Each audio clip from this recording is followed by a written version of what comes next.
So thanks everyone for joining us today for a tech forum session. I'm Hannah Johnston, the product coordinator at BookNet Canada, and welcome to Sell More Books with Better BISAC. Before we get started, I just wanted to take a moment to recognize that BookNet Canada acknowledges that its staff, board, and partners work upon the traditional territories of the Mississaugas of the Credit First Nation, and Anishinaabeg, Haudenosaunee, Wendat, and Huron Indigenous peoples, the original nations of this land. We endorse the calls to action from the Truth and Reconciliation Commission of Canada and support an ongoing shift from gatekeeping to space-making in the book industry. Now, it's my pleasure to introduce Sarah Lawrence, Metadata Manager at Macmillan Publishers. She began her career in scholarly editorial at Palgrave Macmillan, where she quickly took an interest in improving the quality of information sent to libraries and scholarly databases. She moved to Macmillan's Central Digital Marketing Department to work with metadata full-time in 2017 and earned her Master's of Library and Information Science from Queen's College in 2019. Lawrence is a member of the Book Industry Study Group's BISAC Subject Codes Committee and has spearheaded Macmillan's efforts to respectfully share information about authors from diverse backgrounds. So thank you for joining me today, Sarah. You're welcome, and thank you for having me. Yeah. So with that, we can launch into the content of the webinar. So first off, wanted to give a little bit of background on what BISAC is and how BISAC categories affect books. So the BISAC subject heading list, also known as the BISAC subject code list, is a standard used across the North American supply chain to categorize books based on topical content.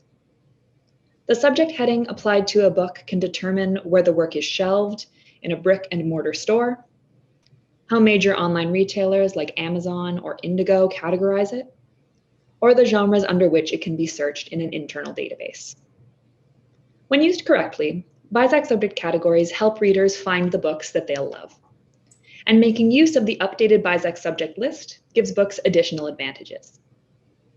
In this webinar, you'll learn best practices for using BISAC to classify book content, uncover some recent code list updates, and discover how new subject codes are introduced.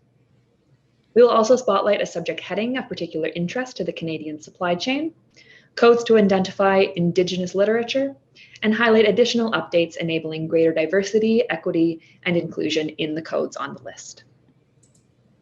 So first off, what is BISAC? BISAC stands for the Book Industry Standards and Communications, and it's a North American publishing industry standard list of subject categories. It's comprised of 54 major subject areas and over 5,000 individual subjects. BISAC is managed by the Book Industry Study Group, or BISG, which develops and maintains a number of classification systems for both physical and digital products. In partnership with other industry associations, BISG maintains and implements standardized best practices across the book supply chain. In monthly meetings, a group of publishers, retailers, book distributors, and wholesalers, including Sarah and myself, propose and discuss additions and changes to the subject code list. BISAC subject codes are updated each year in response to changing usage in the industry and requests submitted to the BISAC Subject Codes Committee. The best practice is to use the most current version of the BISAC subject list to classify both your front list and backlist titles. If you're a publisher, it's typically a good idea to check with retailers before sending out changes to ensure that their systems are up to date and they're ready to accept new codes when those are available. The BISAC classification schemes, which include subject headings, merchandising themes, and regional themes, are used to communicate subject information about a book. This information gets communicated through your Onyx file and is used to help identify where the book should be shelved in a physical store and how it can be found via search or browse in an online store, catalog, or discovery platform. This metadata is used across the supply chain and displays in various online environments, be that online retailers, the industry organization websites, media websites, social media platforms, and this is why BISAC codes are extremely important. Invalid BISAC will prevent your books from being presented properly and from showing up in search results. All downstream partners will use BISAC categories in different ways. Some display BISACs on product pages, others map BISAC categories into custom taxonomies. Search engines will index BISAC category keywords, And BISACs impact feature pages, newsletters, and bestseller lists on many partner sites. I'd also like to take this opportunity to highlight another important subject classification scheme, which is FOMA. FOMA is a global classification system designed to support the international book trade. Currently, version 1.4 supports over 25 languages and has over 3,000 subject codes. FOMA does have standard subject categories like BISAC, but it also has qualifiers, 5,100 of them and counting. These qualifiers can be used across subject categories to give deeper meaning, boost discoverability, and build a more complex look at a book's subject matter. FOMA started in 2012 and was initially drafted by over 15 different countries, including Canada. FOMA is managed by Editor, the same organization that manages Onyx for Books, alongside over 25 national groups and an international steering committee who work together to guide FOMA's development. Here in the Canadian book market, it's no question that BISAC is our primary classification scheme, but there are additional things that FOMA can offer to complement BISAC. If you're invested heavily in keywords, you should be aware that a subject category like FOMA will ground your people-friendly choices in a whole new layer of discoverability that works for institutions and consumers. FOMA really complements what you do in the BISAC subjects and keywords. If you see potential for sales growth in foreign or other language markets, FOMA provides access. Since its code lists are available in 25 other languages, and a great deal of effort is made to link the code to the appropriate concept for that market. And if you feel that your publishing program embodies diversity, if making books accessible is a goal, or if you think you could describe your books better, FOMA will support you in that. And what's more, if you can identify a subject or a concept missing, there's a process for adding that to FOMA, as there is with BISAC. So with that, I will hand things over to Sarah to talk a bit about how to select which BISACs to assign to your books. Thank you, Hannah. So yes, now we're going to shift back to BISACs, how to choose them and how to use them. So first of all, we have to think about our audience, and that isn't just the reader. We actually have to first think about our middlemen, your libraries and your booksellers. Almost all brick and mortar bookshops and libraries sort by genre and then by author. As Hannah said, many websites map BISACs to their own internal categories on their websites. And some small secondhand bookshops may only sort very, very roughly by genre. So it can be helpful to think about where you want your books to be so that readers can find them. If they know exactly what book they want, what shelf in a brick and mortar store will they go to, or what page on a website will they click on? If you're really not sure which BISAC to choose, you can also think about what other books might be on your imaginary bookshelf or your imaginary webpage right next to yours. Take a look at how those comp titles are classified. If you need ideas, you can get them from recommendation engines on Goodreads and Amazon. Once you have your comp titles, look them up on BookNet Canada's codelist digital catalogs and use their bibliomatic browser extensions, and both of which will let you see exactly which BISACs are applied to each book. Still thinking in terms of that shelving and sorting, make sure you're being consistent with different editions of the book, paperback, hardback, special editions, as well as with books within a series, so that they all end up in the same place. Even if your authors don't write in a series, they often tend to write in the same genre. And as long as that's true, it can be very convenient for readers and retailers who are trying to find books for all of them to be in the same place. As an example, Macmillan publishes Brandon Sanderson's fantasy books. So even if his fantasy has a few little sci-fi elements, as long as his books are truly fantasy, we'll keep applying a fantasy BISAC so that everyone can find his books in one place. Now, if your BISACs are important, the first one is the most important. And that's because BISACs, your first BISAC may be the only one that a bookseller or librarian sees when determining whether to purchase a book and determining where to shelve the book. As Hannah mentioned, they also determined most bestseller lists, including the Globe and Mail and the bestseller lists on Amazon. So it can be helpful to think of your first BISAC as kind of your shortest elevator pitch, your main marketing point that represents the book as a whole. And this can be especially important when a book could fit in more than one category, which many of the most popular books do.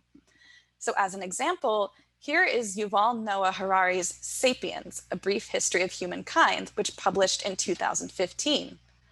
The first paragraph of the description tells us that this book is a narrative of humanity's creation and evolution that explores the ways in which biology and history have defined us and enhanced our understanding of what it means to be human. So this book has elements of both history and science, and the publisher, HarperCollins, could market it either way. They opted for the science evolution angle first, and it definitely worked. The book hit the New York Times bestseller list, and 6 years later, it's still on 3 bestseller lists on Amazon. But the books did still find a larger audience through the subtitle, the secondary BISACs, and other marketing efforts. So while your first BISAC is a critical starting point, don't worry that it's going to be a limit for your opportunities. Before we move on, you'll also notice that this book is showing up on some anthropology lists. And we do have an anthropology subject heading, so that could also have been a good BISAC to consider. All 3 of those choices are perfectly good ones. It really just comes down to how you want to market the book. Now, there are BISACs in the fiction heading, as well as in the juvenile and young adult fiction and nonfiction headings that describe what the book is physically. That is, for example, we have fiction epistolary, which is for books that are told in the format of letters or journals. We also have categories for media tie-ins or short stories. But you'll almost always want to focus on what the book is about as a subject instead of what the book is in terms of format. So here is an example of a book called The Firefly Letters. There's a lot going on here. It is a young adult historical novel in verse about an enslaved woman in 19th century Cuba and the white daughter of the plantation owner, and how the 2 of them change when an early Swedish feminist comes to stay. Like I said, there's a lot going on with this book. But again, going back and thinking of in terms of shelving and web pages, this is first and foremost historical fiction. That is where readers will likely go first to look for this book. So we went with the BISAC young adult fiction, historical, and because there was nothing any more specific, general. We also have this picture book called Wet Cement, which is a book of concrete poems. That is poetry that is shaped like the thing that the poem describes. So this book is literally about poetry, and the poems don't really have a unifying theme. There are poems about plants, animals, vehicles, and more. So the BISAC that's the best fit is really just juvenile nonfiction, poetry, general. Now, you did notice that I used general categories on the last 2 examples because they are as specific as you can get. But whenever possible, you want to be even more specific, avoiding those general categories, which can get very heavily loaded. And also, when possible, avoiding some broad categories. Now, the best example of this I can offer is the biography and autobiography personal memoirs BISAC. At Macmillan, I noticed that a lot of editors tend to think in these very broad categories, and then almost every autobiography and memoir we produce gets put in this BISAC first. But it's not very specific, and if you look at the BISACs, you can get much more particular. Now, this Amazon bestseller list is for Black and African American biographies, or in these cases, autobiographies, and that is much more precise than personal memoirs. But if we go back and focus on the aboutness of each of these books, there are other BISACs that could be a better fit or just as fitting. So for example, most people are likely reading Barack Obama's autobiography because he was president of the United States. And we have a BISAC for autobiography and autobiography presidents and heads of state. And in fact, this is the first BISAC on this book. Michelle Obama's memoir could also include a BISAC for women. And since most people reading Trevor Noah's biography probably found out about it because they know his TV show, you could also apply the Entertainment and Performing Arts BISAC. So once again, each of these books has a lot going on with it, which is a great segue into talking more about your next BISACs. So I'm sure you noticed that even though I was talking about your first choice, I kept showing the other categories as well. And that's because they do also impact the way search engines and algorithms think about your book. So for example, well, there is no ideal number. Sometimes there's just one BISAC that's a perfect fit and that's all you need, as with the example of the wet cement concrete poetry book. Amazon does map your first 2 BISAC choices to its custom categories. So many of us publishers want at least 2. Personally, I like 3 as long as they are all good fits. And I know that HarperCollins aims for 4 when possible. Some retailers do take up to 5, but once you start getting that high, you might want to consider whether you've lost a grip on your marketing plan. So be careful once you pass 4. Still, those secondary BISACs are a great way to get more specific when you can't with your first choice. So for example, our latest Bill O'Reilly book is part of his history series. So we do need a history BISAC to come first. But there isn't anything more accurate in history than United States 20th century. But we can use the second BISAC to zero in on both the specific topic, organized crime, and to reach true crime readers who might not normally look in the history section. And you can see that we even got on an Amazon bestseller list based on that secondary BISAC. So don't neglect them just because they're not the first. Those secondary BISACs can also help librarians and retailers create themed displays throughout the year. So June was Pride Month, and I found both of these books at my local bookstore on the table right in the doorway, even though the LGBTQ+ BISAC was not the first one in either case. It was the second BISAC for Native Country of the Heart, and the third for The Chosen and the Beautiful. Also, May in the United States is Asian American History Month, and The Chosen and the Beautiful was also prominently displayed at my local bookstore. Now, before we move on, I'm going to give you a few warnings to watch out for, but they do basically all boil down to making sure that you're describing what your book is actually about so that you don't confuse your readers, whether those are retailers making a purchasing decision or the algorithms deciding whether or not to say that your book is like another one.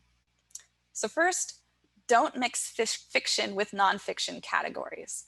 I know this can be especially frustrating for historical fiction books, but just go with the best possible fit. You also don't want to mix juvenile with young adult or young adult with fiction categories which are for adults. Instead, you'll use other metadata to cover middle grades and new adult books, fields like the audience, the age range, and your keywords.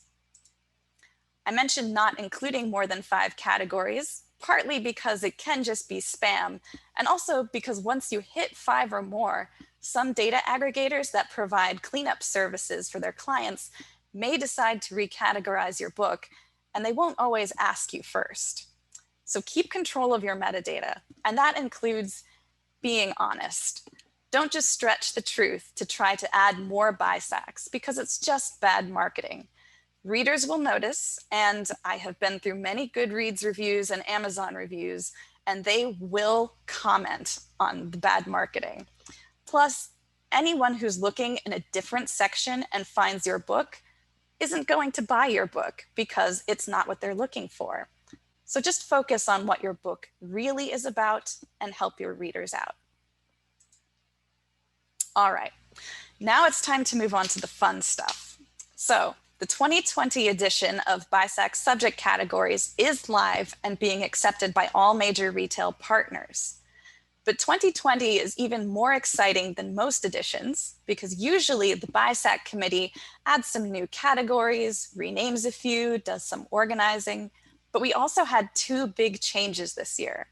And that was the introduction of the fiction world literature categories, as well as revamping the language for many of our BISACs referring to elements of diversity and the creation of new BISACs. So I'll walk you through the first of these two changes. Now, the world literature BISAC categories have been a long time coming. For years, the committee has been trying to figure out what to do with fiction literary and fiction classics, both of which can sort of be in the eye of the beholder and have gotten a bit overloaded. So we noticed that several bookshops have started to organize their entire store either by an author's country of origin, either rather than or in addition to genre. And more readers are asking for books about other countries that were written by authors with lived experience in those countries. So the committee thought that world literature would be a great way to give publishers a chance to be more specific by supplementing their literary and classics codes. Now, we didn't just draw the countries and regions out of a hat. One of the members of the BISAC committee works for Barnes & Noble in the US. And Barnes & Noble actually hand categorizes all of their books into world literature categories. And when a country has a particularly large body of work, they break it down by century as well. So we chose to focus on the countries and regions for world literature BISACs based on the number of active titles from each country currently available in North America. So it's definitely not perfect, but as we do for all of our subject categories, we will be closely watching the title counts and creating new categories as the current ones fill up. We will also consider suggestions submitted through the BISG website. So for 2020, we ended up starting with 90 categories.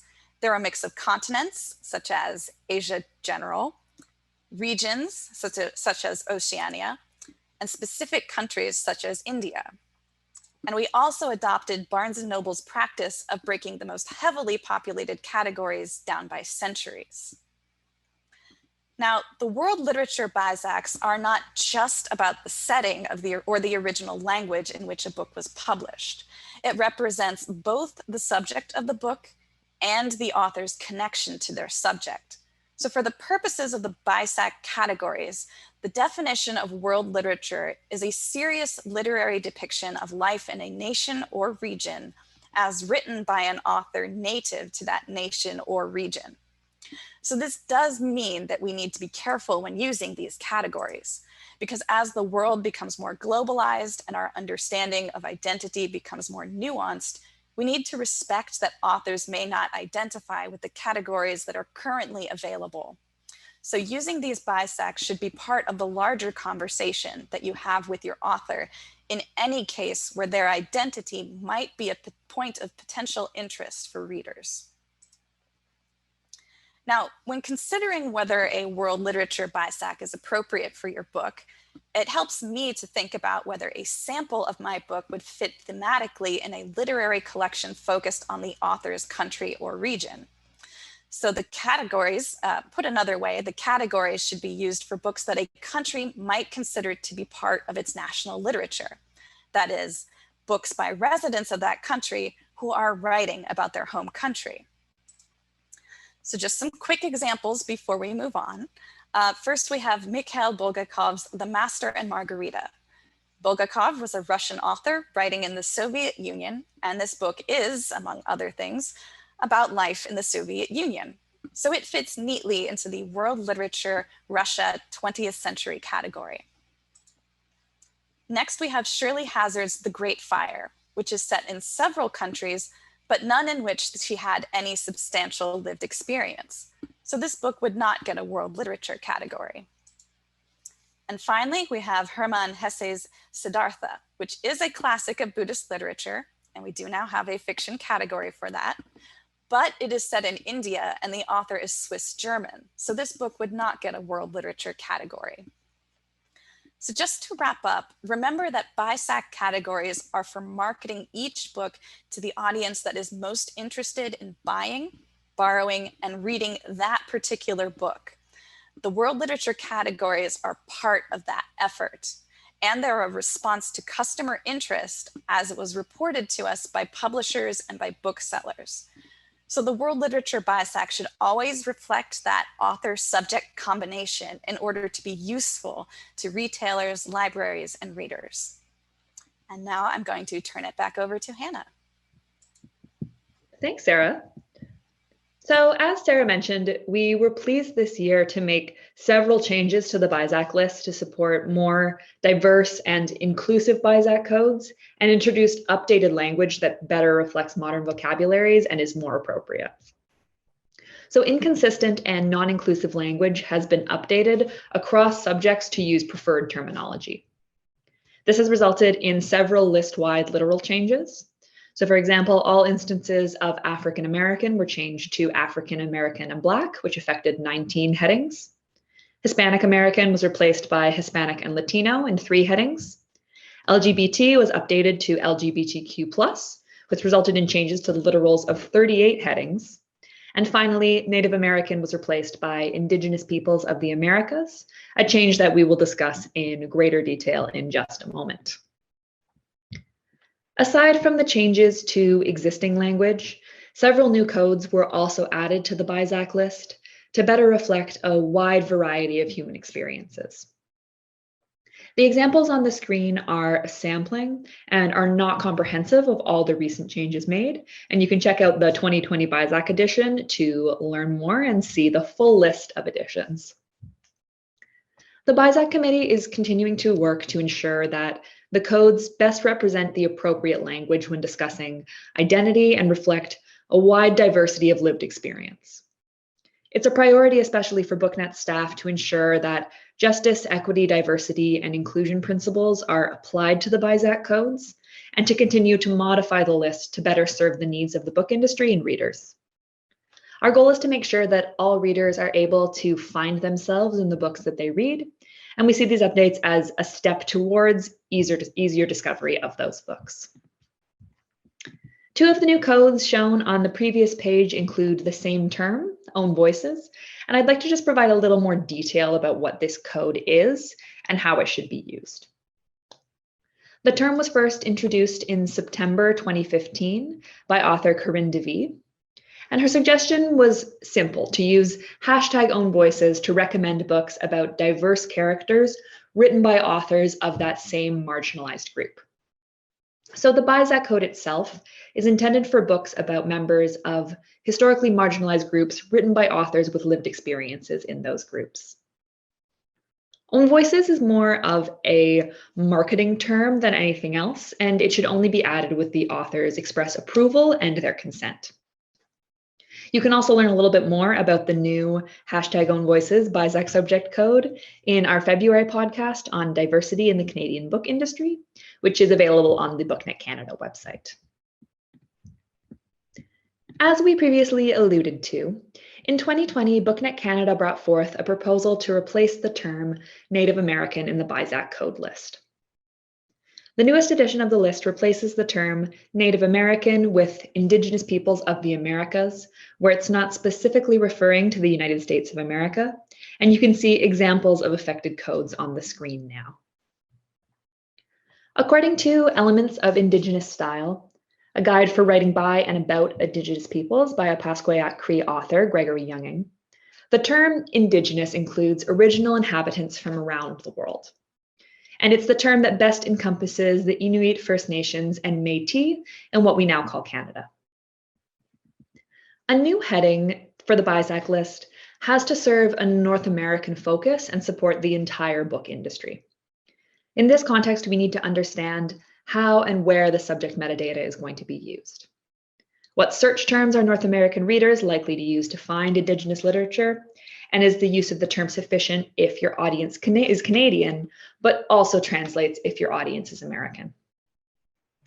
The resulting changes are as follows when taking those questions into consideration.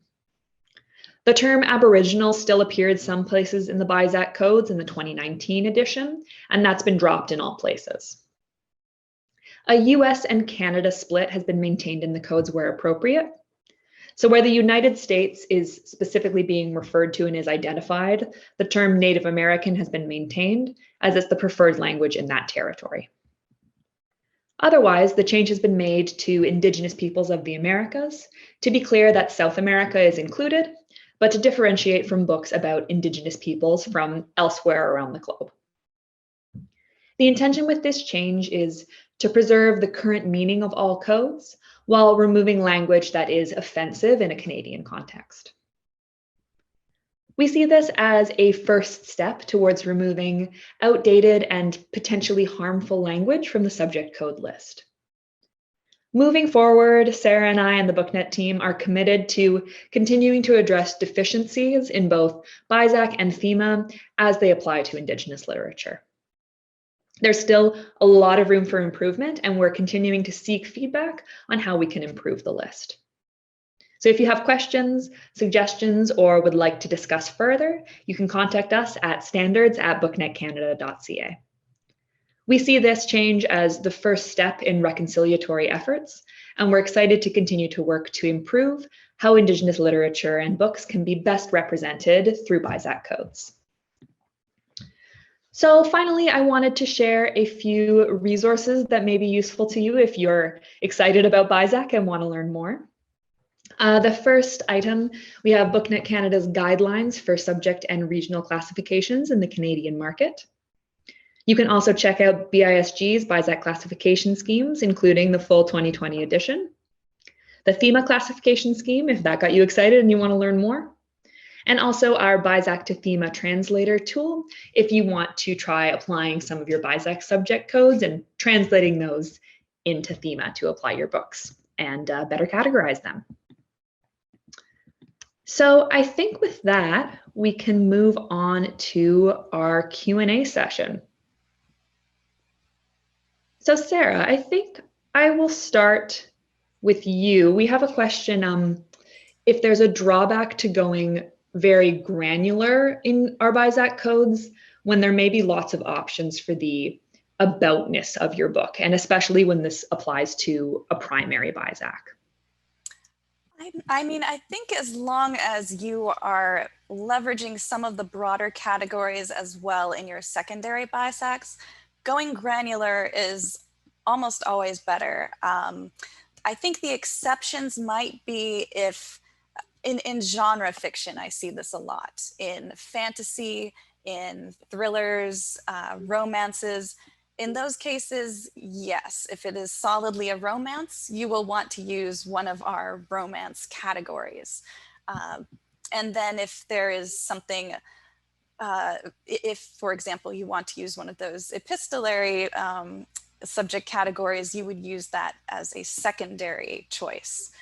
But outside of genre fiction, definitely be as precise as you can. So since most of the categories are nonfiction, again, being precise is your best bet. Yeah, I agree. Thank you. We had another question. In cases where a Canadian author is writing fiction about another country, how should we best indicate Canadian content? Do the region codes come into play here? The question asker says that they thought that always had more to do with the setting than the author's origin.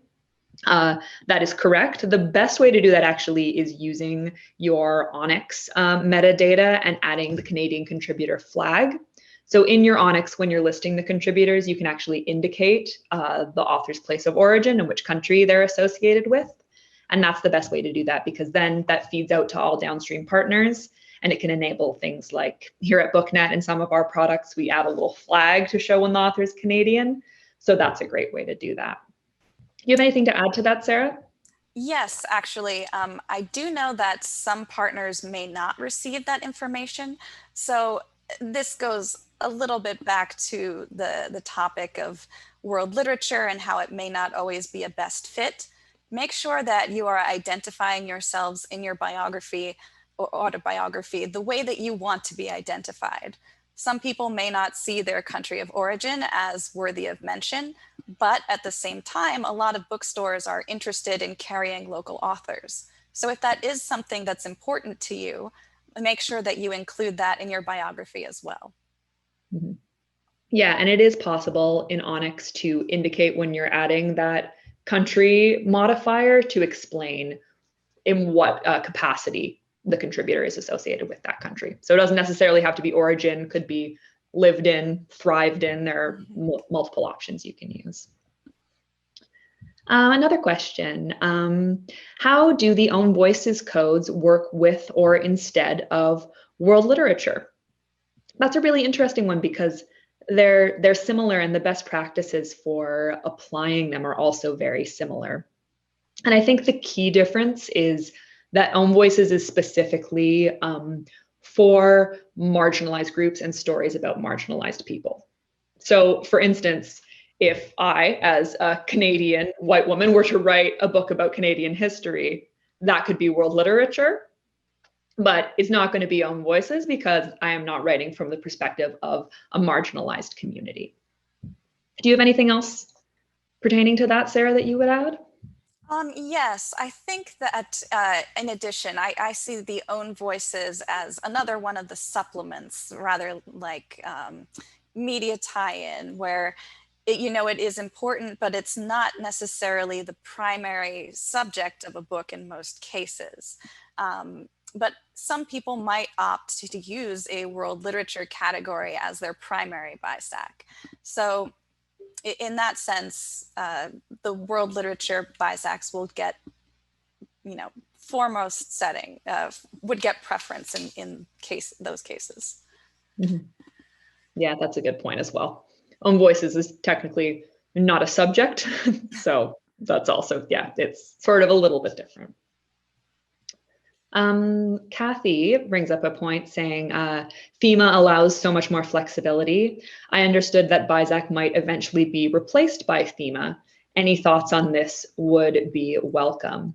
Well, I know the best person for thoughts on this is our BookNet staff member, Tom Richardson, has a lot of thoughts on this and has written several blog posts about FEMA and BISAC and is one taking over the other. So those are available on the BookNet Canada website. But to answer from my perspective, there is already so much use of BISAC in the North American market, especially in the United States. And Sarah, you can maybe speak more to that, that entirely replacing it by FEMA isn't realistic for the supply chain at this point. But because FEMA is being used globally in terms of selling your books elsewhere, it is valuable to have it. Yeah, I will say, as someone who works in the United States, almost everyone who works in metadata would love to see FEMA overtake BISAC because it is so much more precise. But as long as certain mega retailers are completely rejecting FEMA, there just will not be a financial argument for implementing FEMA. So if you have the chance to apply it, absolutely do that. I do think in the long term, or I hope that in the long term, FEMA will grow in popularity and usage. So it's good to not neglect that. But at the same time, BISAC is the primary and sometimes only category system that's being accepted in some US retailers and libraries. Mm-hmm. Yeah, and as by evidenced by the things that we discussed today, BISAC is still very active. It's being developed. It's not being sunsetted in any way. It's still worked on and updated to have the most relevant and contemporary language and codes that are useful for the market currently.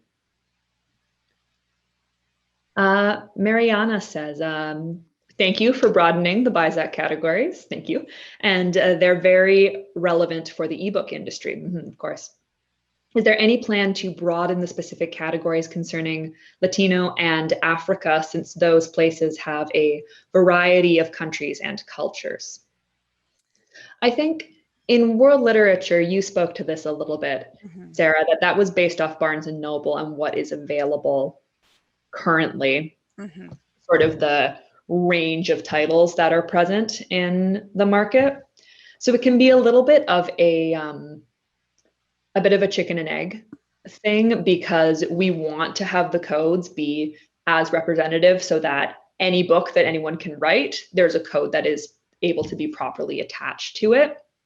But then at the same time, it's meant to be representative of the market. It's not meant to be something like the Library of Congress subject headings that represents every possible topic in the spectrum of human knowledge.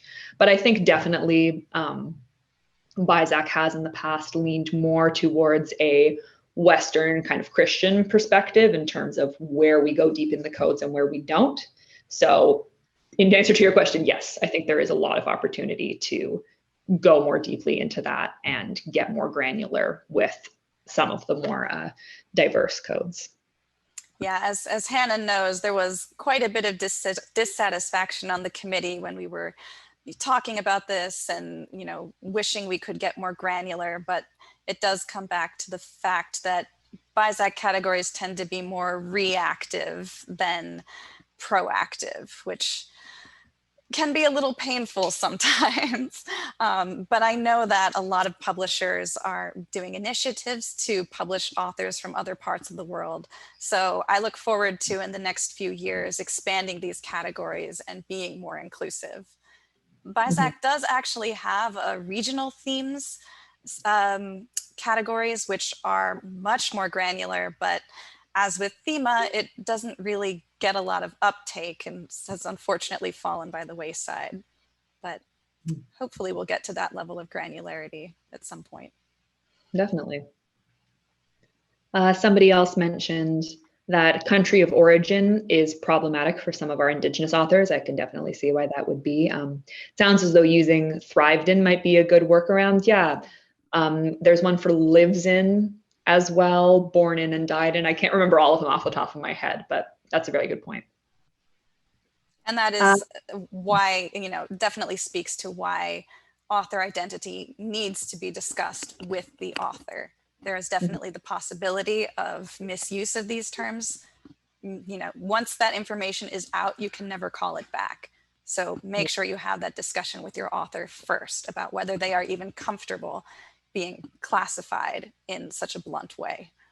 That's a great point, Sarah, right? That it's with any author, it's very hard to rebuild that trust once you've made that mistake once. And also, once the information goes into the supply chain, right? Very, very difficult to claw that back and remove that from all downstream partners. So, yep, always having the conversation is the best way to go about. Also, I will take this opportunity to plug another webinar happening on July 28th. The topic of that is specifically Canadian creators and metadata in the publishing supply chain. So if this is a question that's interesting, there's a lot of interesting ideas and conversations going on right now. So could be something worth checking out for more information on this. Caitlin asks, if we have previously used 2019 BISAC codes that no longer exist, should we be going back and revising these to the new codes? Yes, in the case where you used a code that's been entirely removed, yes, you would need to go into your data and modify that to add a new code. It's pretty rare, and correct me if I'm misspeaking, Sarah, but it's pretty rare for a code to be removed entirely and not mapped to something that's in the existing edition.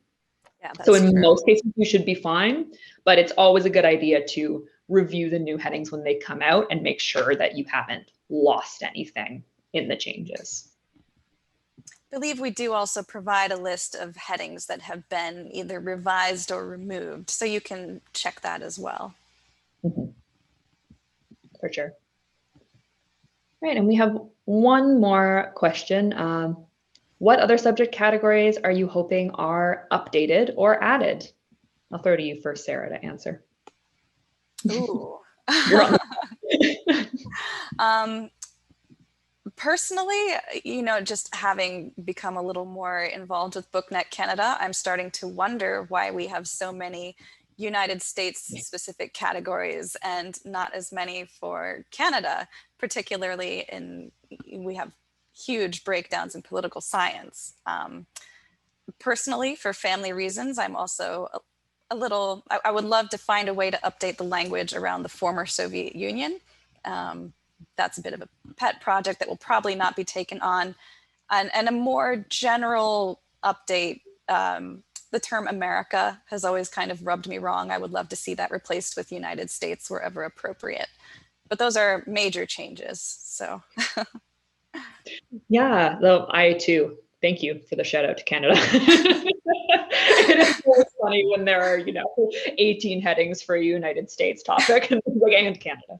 Yeah. I think for me, one thing I would love to see is some changes to comics and graphic novels, and especially more manga codes. We're a little bit lacking on that, and that's a huge market where there could be lots of opportunities to add additional subjects. And yeah, I spoke to this already, but I think that it's necessary to add more and better codes pertaining to Indigenous knowledge and Indigenous peoples in the United States and Canada, Turtle Island as a whole. So I would really love to see that in the next edition of BISAC, making those changes promptly, but also thoughtfully. So I think that's it for questions. Thank you so much, everybody, for all of your thoughtful responses. Yes, and thank you, Sarah, for joining me today for this Tech Forum session. And lastly, I'd like to thank the Department of Canadian Heritage for their support through the Canada Book Fund. And yeah, thanks to all of you for attending. It was wonderful. Thank you.